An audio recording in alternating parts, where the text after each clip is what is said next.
आजच डाउनलोड करा आणि तुमच्या आवडत्या मालिकांचा आनंद लुटा। थांबा जरा, काय चाललंय तुमचं आदित्य सर? हे बघा, आपल्याबद्दल देवी यांना समज सांगितल्यावर पुढे काय होणार आहे? काय होणार आहे म्हणजे कधी ना कधी आपल्याला हे सांगायचंच आहे ना, मग हीच ती वेळ असं समज आणि चल माझ्यासोबत। आदित्य सर, असं का करताय तुम्ही? अरे तुम्हाला कळत कसं नाहीये? हे बघा, आधीच त्या दिशा मॅडमनी समद्यांना ताप दिलाय। अरे तर आबासाहेब घरात आहेत, गोकुळाष्टमीचा सण साजरा केलाय काल समद्यांनी, समदे आनंदात आहेत, पण तुम्ही आपल्याबद्दल देवी यांना समज सांगून समद्यांच्या आनंदावर इरजण घालणार आहात का? अरे मग मी करू तर काय करू यार? शांत राहण्याचा प्रयत्न करा। तू मला या सिच्युएशन मध्ये शांत राहायला सांगतेस? वय आदित्य सर, कारण जेव्हा अशी परिस्थिती येते की तेव्हा आपल्याला वाटत असतं की की आपल्या मनासारखं काहीच होत नाहीये, समजा जग आपल्या विरोधात आहे, आपण एकटे आहोत, आपल्या सोबत कुणीच नाहीये, आपल्याला समोरच्याला काहीतरी सांगायचं आहे पण ते त्यांना सांगता येत नाहीये, ते आपल्याला समजून घेण्याचा प्रयत्न करत नाहीयेत। तशा परिस्थितीत आपण शांत राहायला पाहिजे, शांतपणे समोर आलेल्या परिस्थितीला सामोरं जायला पाहिजे। घाई गडबडीत कुठलाही निर्णय घ्यायचा नाही, विचार करून घ्यायचा, कारण घाई गडबडीत घेतलेला निर्णय शक्यतो चुकतो, कारण तेव्हा आपलं डोकं थाऱ्यावर नसतं। आदित्य सर, ही परिस्थिती आपल्यासाठी काही नवीन आहे का?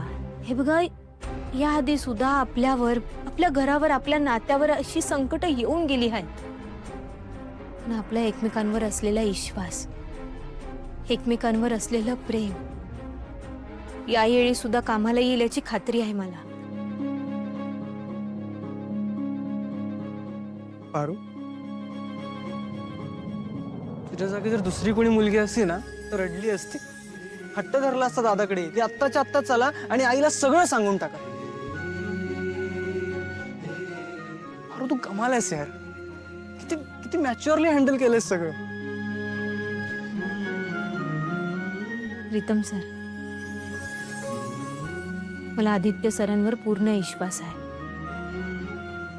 आणि त्यामुळेच मला असं वाटतं की आपण जरा शांत राहायला हवं। मलाही पारूचं बोलणं पटतंय, आता आपण सगळे शांत राहूया, एकदा का योग्य वेळ आली ना की मग आपण आईंना सगळं सांगू। वय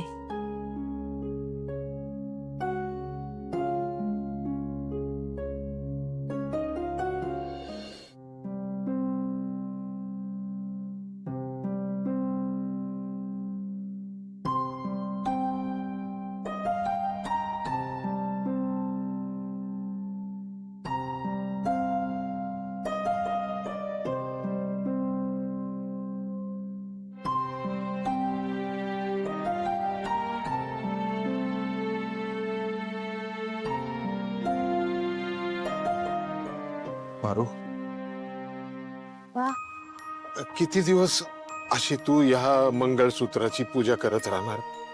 म्हणजे रोज सकाळी उठायचं, आंघोळ केल्यानंतर त्या मंगळसूत्रामध्ये हळद कुंकू भरायचं, मग परत आतमध्ये ठेवायचं।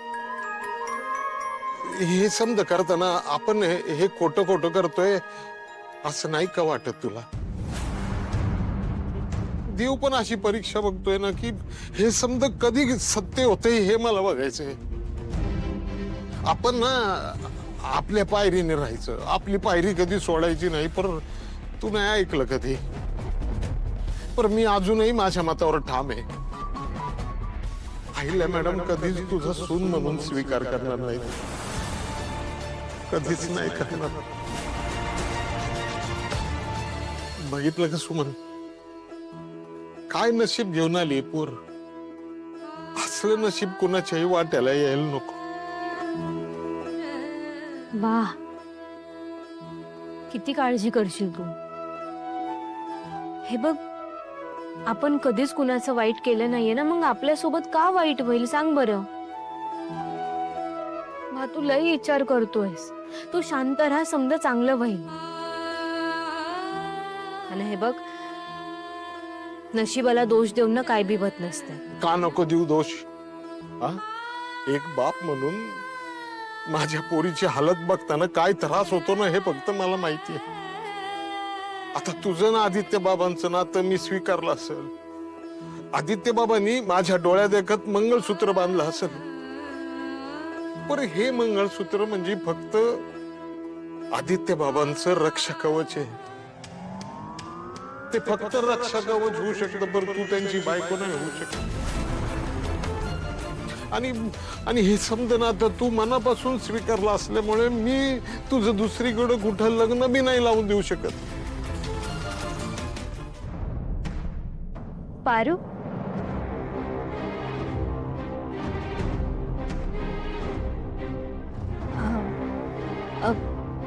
मॅडम या ना, आतमध्ये या.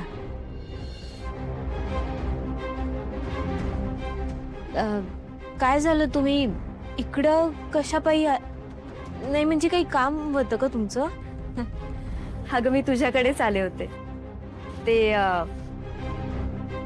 मला आदित्यबद्दल जाणून घ्यायचं होतं. आणि आईला मॅडमनी सांगितलंय की तू त्याची खूप चांगली मैत्रीण आहेस, त्याच्यामुळे तुझ्यापेक्षा जास्त कोणाला माहिती असणार. पारू, बरं आता पुढचे काही दिवस 24 तास तू माझ्या बरोबरच असणार आहेस?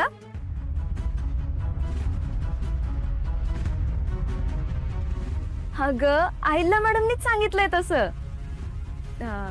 मारुती मामा, तुम्हाला काही प्रॉब्लेम नाहीये ना? वय वय, ग्रेट, थँक्यू सो मच. या निमित्तानं का होईना मला माझ्या घरात 4 दिवस हक्कानं राहता येईल.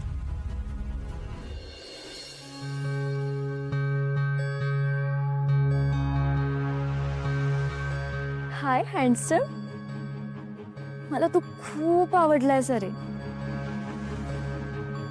नेहमी तुझ्यासारख्याच राजकुमारीची स्वप्न बघितली. माझ्या मनात जसा दडला होता ना, तू सेम तसाच आहेस. किती हँडसम आहेस रे तू.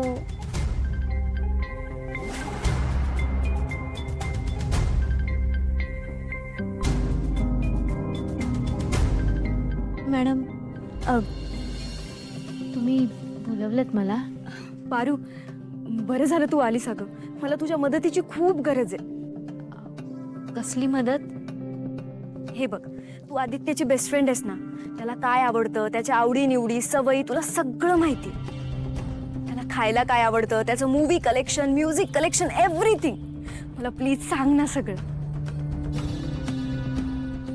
मला मला या घरची सून आणि आदित्यची बायको व्हायचंय. मला ना आदित्यला नेहमी आनंदात ठेवायचे आणि आदित्यसाठी मी काहीही करू शकते. प्लीज सांग ना मला.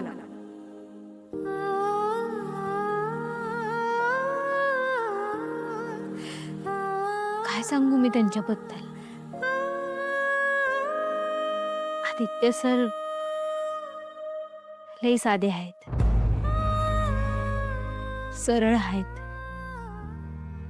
नितळ आहेत, मनानं लई स्वच्छ आहेत ते.